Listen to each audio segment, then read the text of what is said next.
I was spending 300 grand a month to be a sugar daddy to a broke college girl. And yet, as I passed by her university, I saw Anna nestled in another man's arms, her eyes red, looking pitiful as she murmured to him, "Don't think I'm dirty." Rage burned through me. What the hell was that supposed to mean? A mutually beneficial arrangement, and she acted like I had tainted her. Fine, if she thought it was dirty, there were plenty of others who wouldn't mind. I stubbed out my cigarette, turned my head, and spotted a flashy-looking college girl strutting past in knockoff designer clothes. The next second, I told my driver, "Ask her if she's looking for a sugar daddy." Chapter 1. Willow was brought to my office in the afternoon. Sunlight streamed through the floor-to-ceiling windows on the 32nd floor, casting a glow on her Balenciaga crop-top hoodie, Chanel skirt, and Louis Vuitton shoes. Fake, and fake again. But still, she had a good face, unlike Anna, who had that cold, aloof beauty, like she carried an unyielding pride in her bones. Willow, on the other hand, looked like a mass-produced cosmetic surgery template, refined, cheap, with a hint of overdone glamour. But I've had too much of the finest dishes today. I just wanted a taste of something more unpolished. At the end of the day, they were all selling themselves. Why should I pick someone who acted like she was being forced into it? The moment she opened her mouth, I knew I had made the right choice. "I heard, you want to be my sugar daddy?" she asked. "Are we just skipping the formalities? Now that's efficiency." But I wasn't into that game. I could already see how this would play out. Tonight, she'd get me to sponsor her debut. Tomorrow, she'd want me to hook her up with industry connections. By the day after, she'd be exposed for having a sponsor and would come begging me to cover up the scandal. The script was just right. Ignoring her, I flipped through the file that Secretary Lee had handed me. Willow, born and raised in a small town, not exactly poor, certainly better off than Anna, whose father was an alcoholic and whose mother gambled away everything. Academically, she was average, worse than Anna, but physically, she was taller, more striking. I glanced up at her. She responded with an exaggeratedly seductive smile. "Pretty, yes, but a little too seasoned." I curled my lips in mild disdain. "How many have you been with?" I asked. Willow's expression remained perfectly composed. No hint of shame or offense. "Just you," she said. "Bullshit. Secretary Lee will take you to the hospital for a full checkup," I said. "If everything's fine, come see me in a week." "Got it, bro," she replied cheerfully. She practically skipped out of the office. As she turned, I caught sight of her perky backside. I paused for a couple of seconds, wondering, had she patted it? Chapter 2. A week later. Willow hadn't shown up yet, but Anna did. She was wearing a plain white dress and a pair of faded canvas sneakers, pure and innocent, the perfect picture of a struggling campus beauty. She stepped off a public bus, unwilling to even take a cab. I had no idea where my monthly $300,000 was going. Don't get me wrong, she wasn't here to see me. I was always the one going to her. She was here to work part-time at the cafe downstairs from my office. And, as usual, her delicate looks attracted plenty of guys asking for her number. Anna turned them all down, saying she already had someone she liked. Back then, I would have confidently assumed she meant me. After all, I was rich and generous. The last part mattered the most. What was the difference between not liking me and not liking money? It wasn't like I was asking for some earth-shattering love story. We were adults. She had taken so much from me. Wasn't a little affection the bare minimum?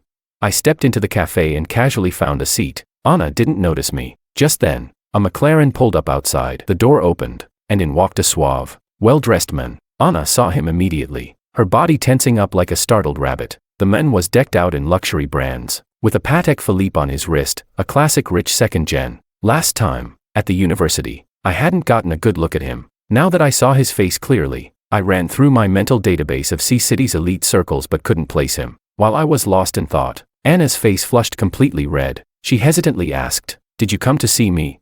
The man tilted his chin slightly and said, "No, I just heard the coffee here is good." Anna's lashes trembled. If she had a tail, it would have drooped right then. The man continued, "Why don't you recommend something?" Anna immediately brightened, her voice sweet as she started introducing the entire menu. She went into detail, explaining each bean's origin, its flavor profile, everything. The people waiting behind him lost patience and left, but the man barely seemed to listen. He casually ordered the house special. Anna then eagerly asked if he wanted to try a cake she had baked herself. She was acting nothing like she did around me, utterly humble, willing to please. I wasn't angry, just curious. Why didn't she act this way with me? I was the one paying her. A moment later, it hit me, and I chuckled. She probably thought that her youth, along with the apartment and countless gifts I'd given her, was a fair trade. I had seen plenty of college girls and actresses with sponsors, even professionals. Just a few days ago, My uncle nearly got a girl pregnant and had to pay $3 million to settle things. A sponsor as generous and not repulsive as me. Hard to find, but a mutually consensual matter doesn't mean you didn't take advantage. I had spoiled Anna, so I hadn't cared about the money, but she had taken it and still stood me up multiple times. One time, it was tutoring. Another time, it was a student council meeting. Then she had a lab project. I never got mad. I even had my housekeeper make soup and send it to her. Once, my father saw me doing that and assumed I was in love, warning me, "Don't get too deep." The way I indulged Anna made everyone believe I had serious feelings for her. Funny, for a time, even I had thought so. Before I kicked my brother overseas and secured my managerial position, I had never been in a relationship. Not that I ever intended to. Bored, I got up and left the cafe. As I pushed open the door, the bell above it jingled softly. I thought I felt someone behind the counter glance over. That night, Willow arrived at my villa. To my surprise, her medical report was spotless. Perfectly healthy, not even a minor issue. Unlike last time, where she had been covered in fake designer brands, today she was dressed simply. A white knit cardigan over a matching tank top, a tiered skirt, and sneakers. The voluminous curls were gone, replaced with sleek, straight black hair. Probably Secretary Lee's idea. She had been styled to look just like Anna. I frowned, about to say something, but before I could, Willow slipped off her cardigan, leaving only the tank top underneath. Her curves were impossible to ignore. Were they real? She giggled. "Brother, do you not like how I dressed today?" "I don't like it either." She laughed again and strolled over, boldly grabbing my hand and pressing it against her softness. My whole body tensed up, instinctively yanking my hand back. For a moment, I almost felt like I was the one being taken advantage of. She playfully tied her hair into a ponytail. I exhaled, finally relaxing. And then, "Brother, I'm hungry. Will you cook some noodles for me?" I nearly choked on air. She glanced toward the kitchen, where the housekeeper had just taken out the trash. "Looks like lunch is over." I hesitated. "There's still some noodles in the kitchen. I can ask the housekeeper to." Before I could finish, she chirped, "Thank you." She even justified herself, saying, "I need to be full so I can serve you properly later." I was speechless. Then she cooked herself a massive bowl of noodles and scarfed it down in record time. I recalled her background. She wasn't poor enough to be starving, was she? "There's steak in the fridge," I offered. Willow shook her head. "No need. You don't get paid before doing the job, right?" I understood her meaning. For once, I actually felt satisfied with my decision. This was the kind of girl I should have gone for from the start, one who was committed to the role. 30 minutes later, I regretted everything. Her perfume lingered in the air. That initial sense of unfamiliarity had long since burned away. Willow didn't forget to add value either. "Brother, you're amazing. Brother, you're incredible. Brother, I'm gonna ascend. Brother, don't stop. You're too good at this." I felt cheap, like I had picked up some streetwise girl from the nightlife scene. The next morning, I barely managed to croak, "Should we stop here for now?" She pouted. "Why? Brother, are you not satisfied with my service?" I shook my head. "That's not it." Her eyes lit up. "Oh, you're feeling exhausted? No problem. I brought supplements. I guarantee you'll have a great time." For the love of, who was actually having a great time here? Finally, at 2 p.m., I dragged myself out of bed, holding my waist. I had an important meeting. No way around it. I had to crawl to the office if needed. As I got dressed, Willow casually asked, "Brother, can you help me get into the entertainment industry?" Chapter 3. My fingers paused on the buttons of my shirt, then I rolled my eyes. "You've been here once, and you're already asking for favors." Willow pouted. "Then let's do it many more times. Come on." I was speechless. "That's not what I meant." Rejected. Her doll-like face immediately deflated. Scrunching her nose, she accused, "But you're the one who said you were tired." Her logic was truly something else. If I hadn't met her at the university, I'd wonder if she had ever been educated at all. Wait, just because I met her there didn't mean she was actually studying there. I casually asked, "Are you a student at C University?"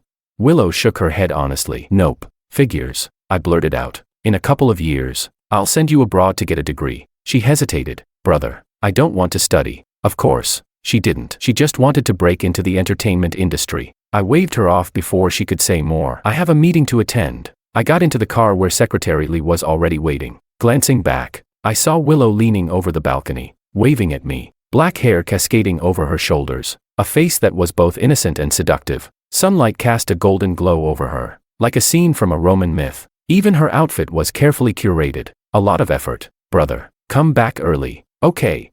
I sighed and rubbed my temples. No one could ever know I had sponsored someone like her. As I reviewed my documents, I said, "Secretary Lee, order a few exclusive spring wang pieces for her." She wasn't meant to play the fragile, innocent type like Anna, and those fake designer brands she always wore. Embarrassing. Secretary Lee hesitated for a second, then agreed. After the meeting, after dealing with a room full of old men, I was exhausted. Slumping into my office chair. Work had never drained me like this before. Must have been the lack of sleep. The Wang family was like most wealthy clans. My parents had an arranged marriage, did their own thing, but maintained a cordial relationship. Otherwise, they wouldn't have had 3 kids, a useless eldest brother, a pathetic little brother, and then there was me, the perfect one. My life had been pre-planned from birth. If I wanted more, I had to fight for it, and I did. But was this really what I wanted?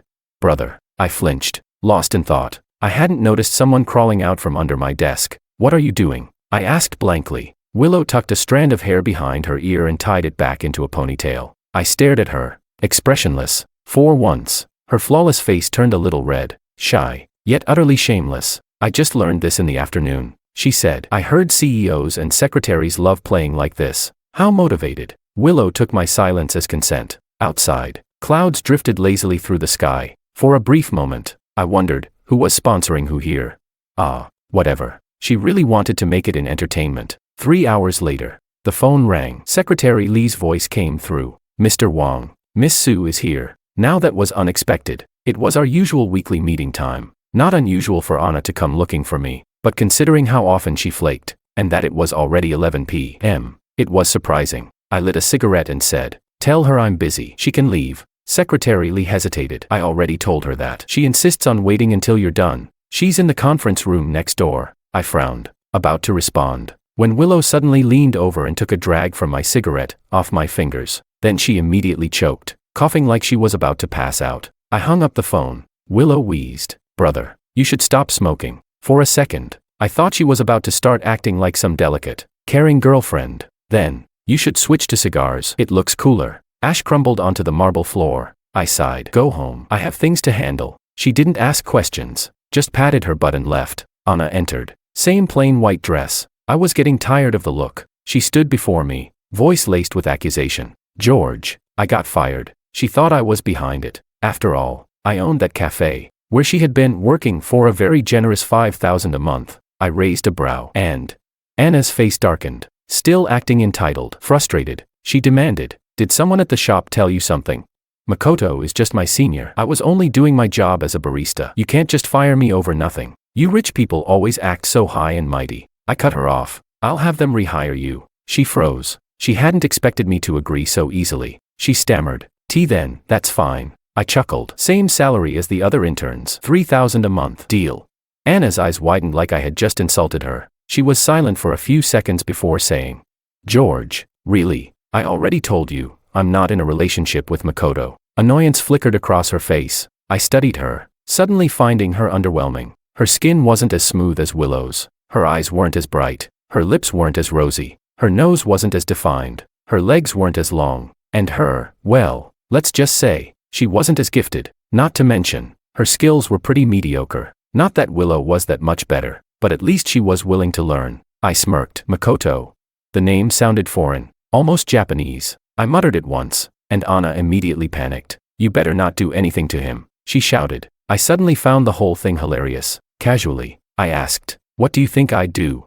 Anna wasn't listening anymore. Her eyes had drifted to something in the room. Her expression went completely blank. Following her gaze, I spotted it, too, lying quietly on the couch, a pink Victoria's Secret thong, innocently resting there, having just overheard our entire conversation. Chapter 4. Everyone knows that when people are beyond speechless, they tend to laugh. Anna finally turned to look at me, and then she saw the smile on my face. A moment ago, she had been keeping her distance, acting as if she wanted nothing to do with me. Now, she stormed right up to me, biting her lip. "George, you're unbelievable. Just because I didn't come to see you for a month, you went and found that kind of woman."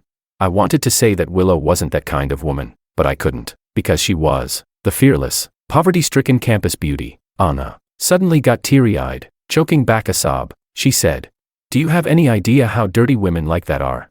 Her voice was loud. She grabbed my arm in a panic, the first time she had ever lost her composure like this, as if she was genuinely afraid I'd caught something. A glass cup on the table crashed to the floor. There was a knock at the door. Secretary Lee's voice came through. "Mr. Wang, would you like me to come in?"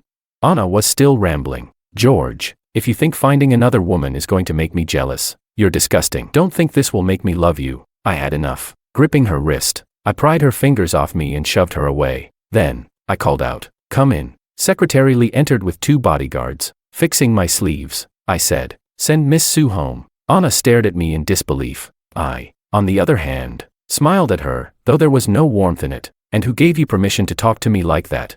Maybe, as a sponsor, I'd been too lenient. She had completely forgotten what we were. Anna's face drained of color. She had never expected me to speak to her this way. Pressing her lips together, she muttered, "We're equals." I didn't even want to hear that nonsense. So equal. Huh. Then where's my 300 grand a month? Anna fell silent. I raised a brow. "You took the money. You didn't do the job." She looked stunned, as if she had never heard me be so blunt. I had no interest in entertaining this conversation any longer. Getting up, I left. Anna tried to follow, but the bodyguards blocked her path. Without a backward glance, I walked away. Behind me, Secretary Lee retrieved the elevator access card from Anna and added, "Miss Sue, next time, please schedule an appointment with Mr. Wong." 2 months later, I hadn't bought Willow an apartment, because she had simply moved into my villa and never left. Now, I lay sprawled out like a dead man, completely drained. Willow lit a cigar for me. I said, "I'll send you into the entertainment industry." But, for once, Willow didn't look thrilled. Instead, she leaned down, took a soft bite at the corner of my lips, and I shivered. "Thank you, brother," Willow said sweetly. "But there's no rush. I still want to stay with you for a few more days." I was in a rush. I didn't want to wait. I was on the verge of being drained dry.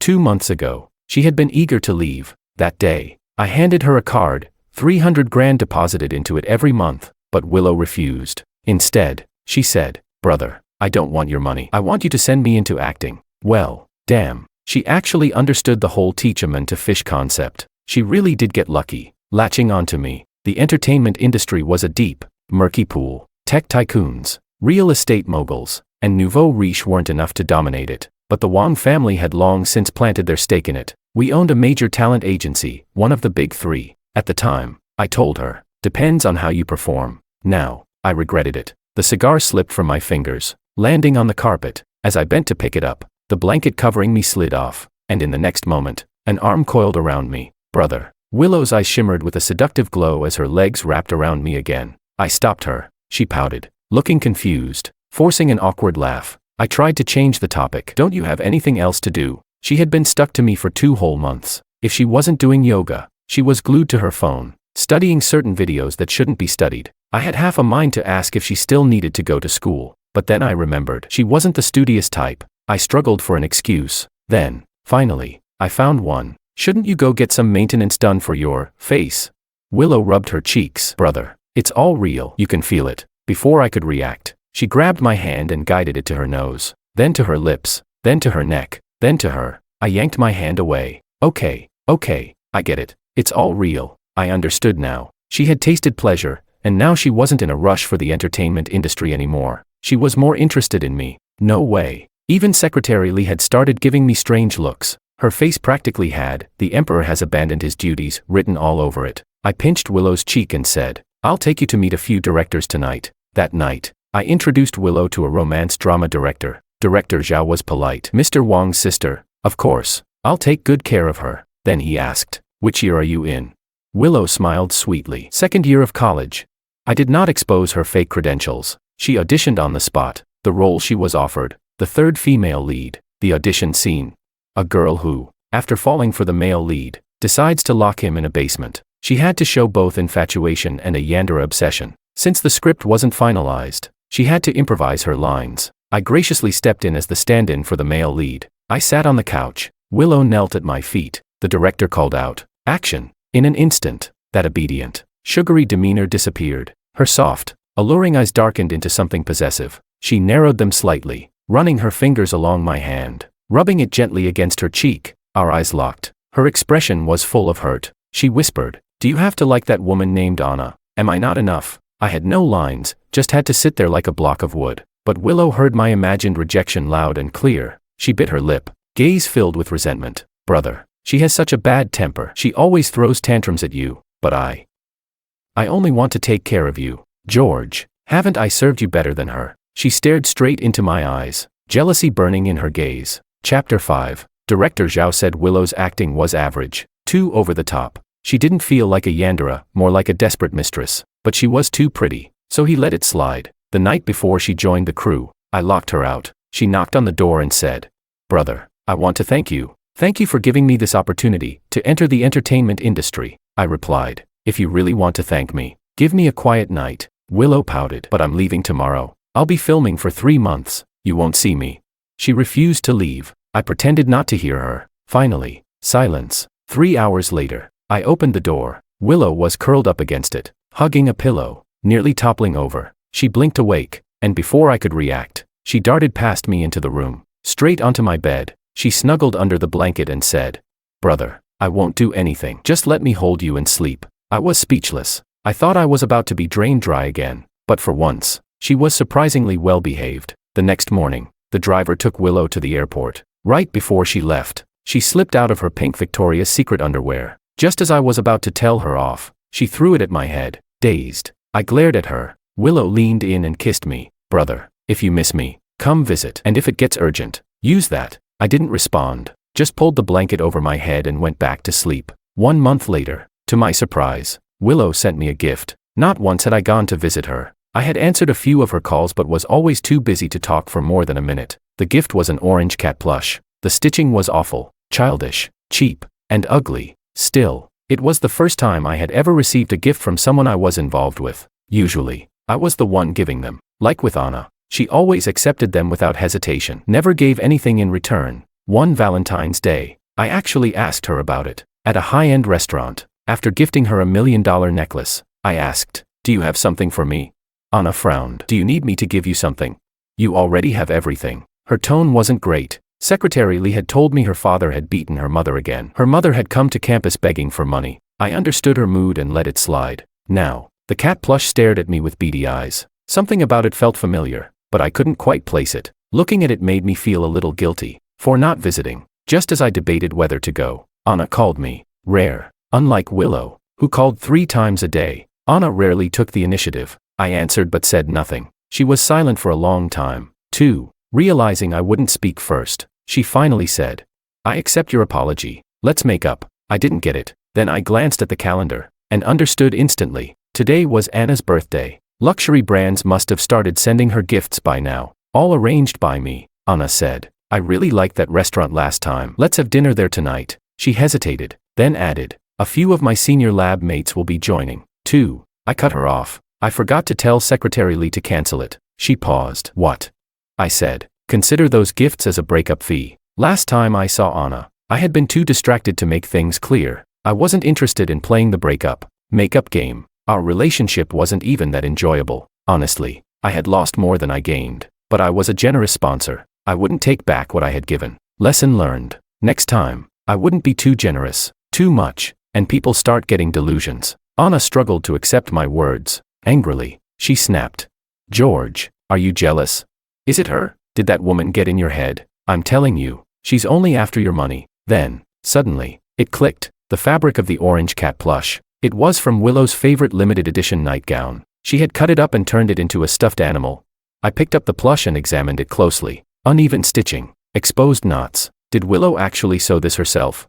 Interesting. Anna was still talking. I wasn't listening. I hung up and told Secretary Lee to prepare for a set visit. Private jet. Business car. Straight to the filming location. I arrived just in time. Willow was filming a scene with the male lead. Her gaze was full of love. She was acting well. The male lead, on the other hand, was clearly someone's industry plant, not a professional actor. He kept messing up. 3 takes in. His expressions were still stiff, but Willow didn't get mad. She patiently encouraged him. A staff member beside me whispered excitedly, "So sweet, so sweet." Then, Willow turned her head and saw me. Chapter 6. To be fair, Willow actually had decent acting skills. That first audition, whether she was holding back or just inexperienced, I couldn't tell. But today, as she played a villainous supporting role, she was completely in her element. Just like when she played my little lover. Materialistic, obedient, with just a hint of real affection in her eyes. Exactly as I had imagined. Willow pulled me into her private van. After yet another round of battle, I once again surrendered unconditionally. Seeing her immediately tie up her hair and prepare to lower her head, I quickly pinched the back of her neck. She tilted her head. "Brother, are we trying something new?" I was speechless. Sometimes, being too experienced wasn't necessarily a good thing. It lacked that sense of shyness. Noticing my lack of enthusiasm, Willow quietly put her clothes back on. She pouted. "Why did you take so long to visit me?" 30% complaint, 30% acting coy, and the rest was pure performance. "When did you arrive?" she asked. "Right when you said, 'Can't you tell that I love you?'"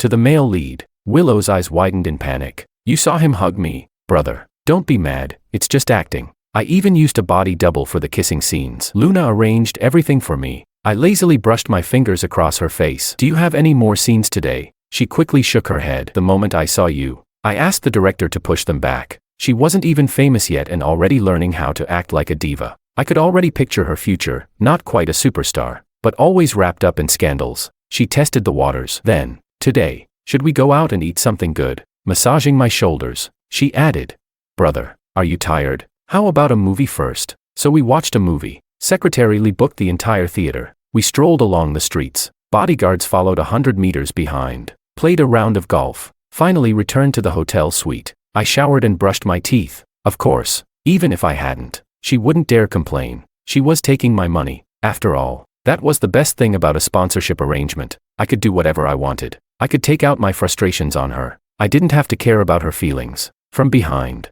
Willow wrapped her arms around me. "Brother, I want." I closed my eyes. "I don't." She clung to my arm, acting spoiled. "Please, brother. It's been a month." I'm about to overflow. I was too exhausted to argue. Somewhere between my dazed thoughts, a realization hit me. Why did this feel like a relationship?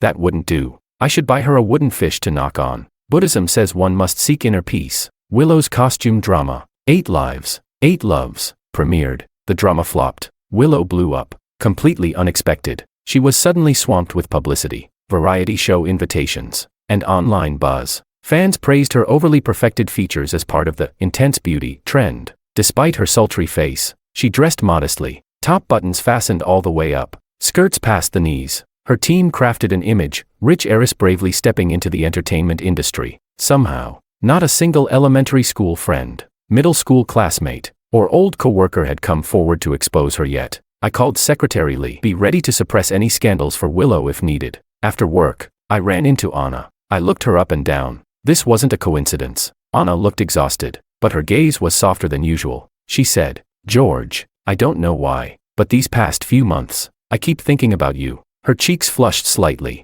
I knew exactly why. Recalling the reports, I remembered. Makoto was Anna's senior at university. When Secretary Lee first told me, I was puzzled. This wasn't ancient China. Why was there such a rigid hierarchy between students?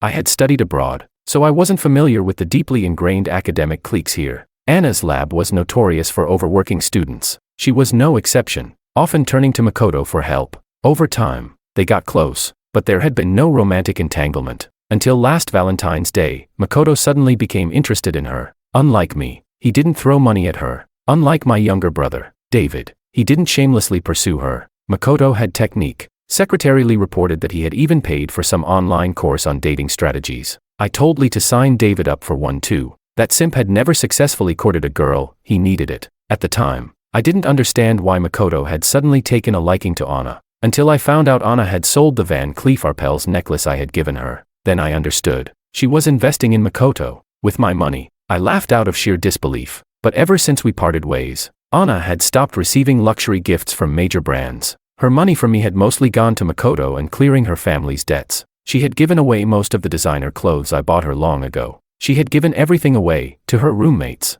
her best friends, her classmates, her fellow lab mates. When she was with me, she had gotten used to receiving these things. She never cared for them, thought they were just materialistic vanity with no real value. I never cared how she handled the things I gave her, but learning about it now still left me speechless for a few seconds. Anna stood before me. Her skin was no longer smooth, her complexion duller, her brows unkempt. She carried a heavy scent, the scent of hard work, the scent of the working class. Why had I even been interested in Anna back then?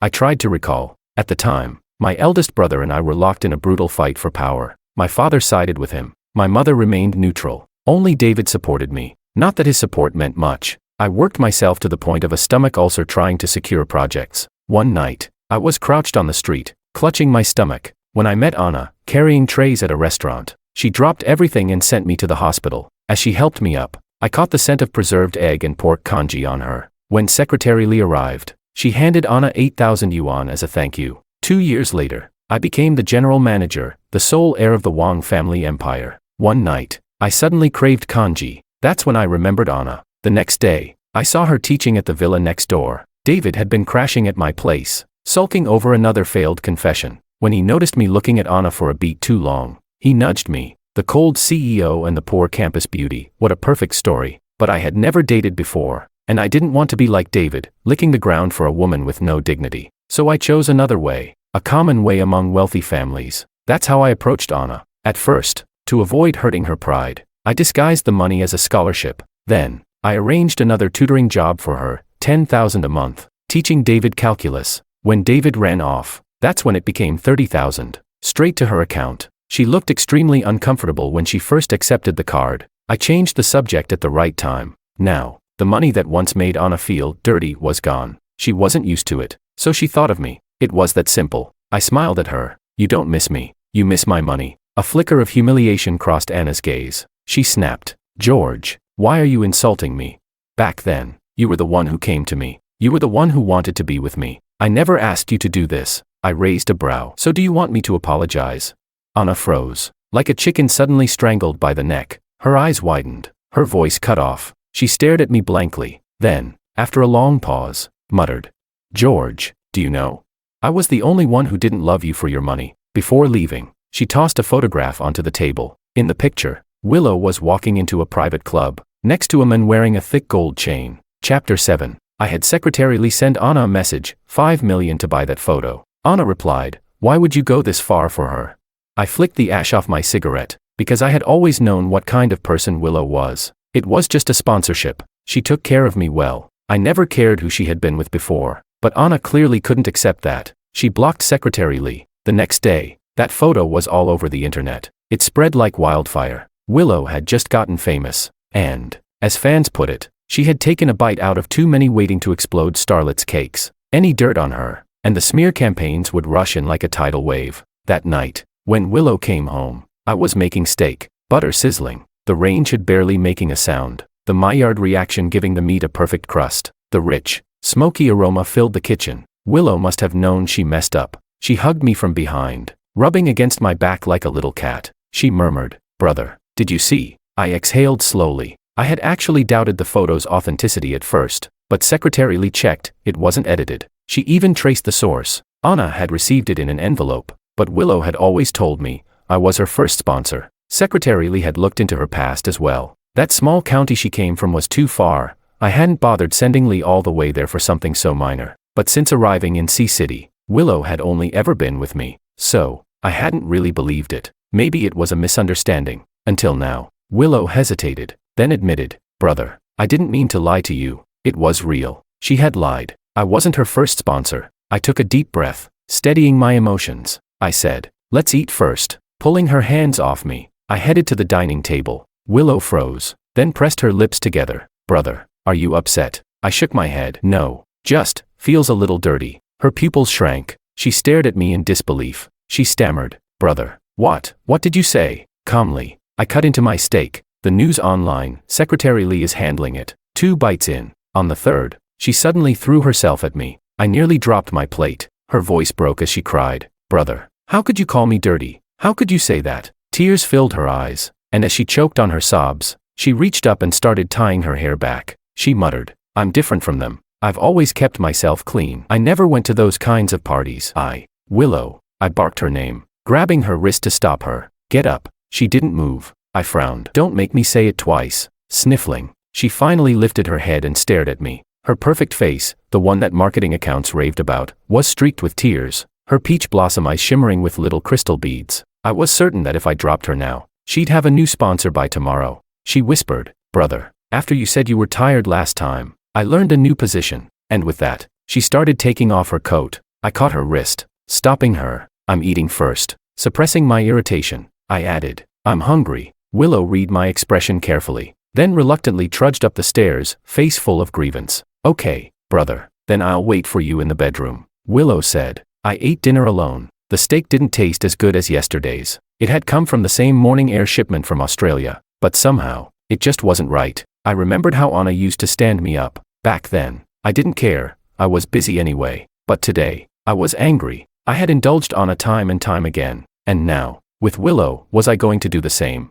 Just then, I got a message from David, 3 voice notes in a row. He sounded frantic. Mom arranged a marriage for me, brother. I don't want to marry someone I've never even met. Who knows what her temper's like, what she looks like, after that last girl. I finally get it, simps never end well. If I end up with some spoiled princess, I might as well just end it all now. I couldn't be bothered to reply. More messages kept coming. A long rant about some perfect little goddess and her endless flaws. I didn't listen. After finishing work in my study, it was almost 10 when I finally returned to the bedroom. There was a large lump on the bed, huddled up, shaking. I stood by the door and watched. Willow was curled into a ball, trembling. She turned to look at me, eyes red and swollen, like a pitiful little thing that had just been wronged. Tears and snot mixed on her face, but they did little to hide her exquisite features. If someone took a picture of this, it would definitely shut up those who claimed she had plastic surgery. I ran a hand over her head. Willow immediately reached up to tie her hair back. I sighed, pushing her head away,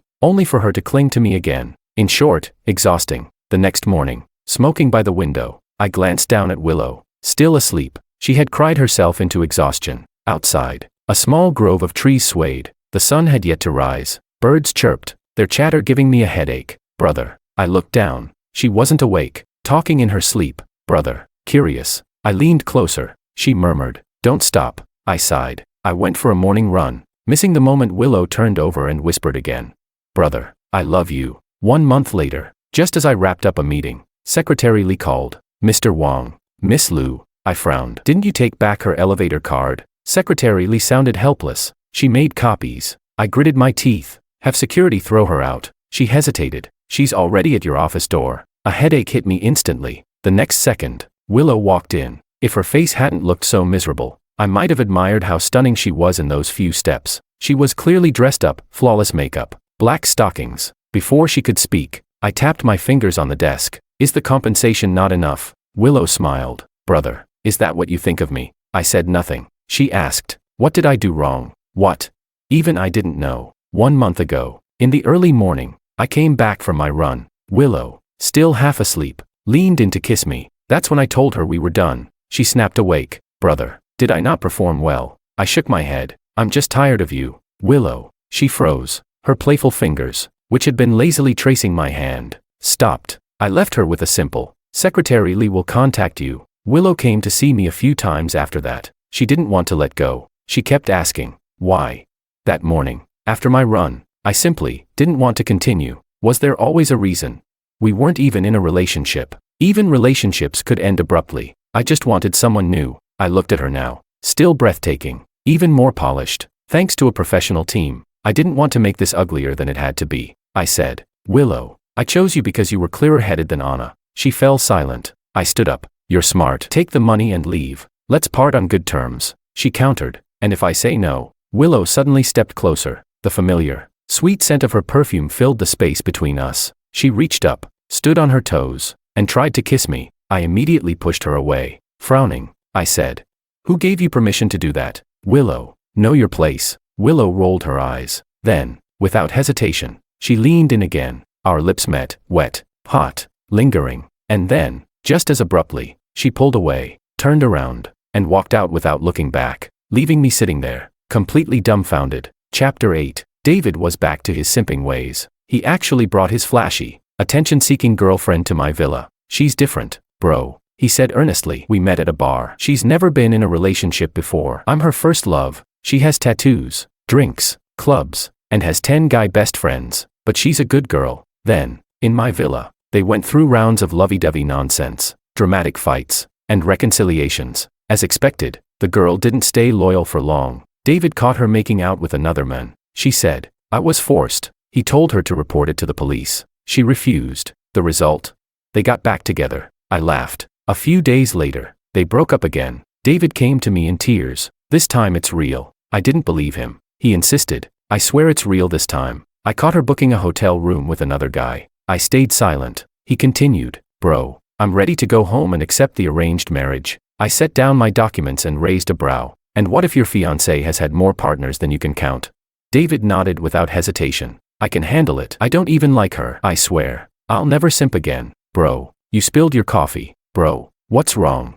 I snapped out of it. Coffee had dripped onto the ugly orange cat plush. That night, I saw the latest gossip. Willow was rumored to be dating a film emperor. They had been seen entering and leaving the same apartment. I turned off my phone, didn't want to see it. I finally understood. Why was I fine with Anna flirting with other men, but I couldn't tolerate Willow having a past sponsor?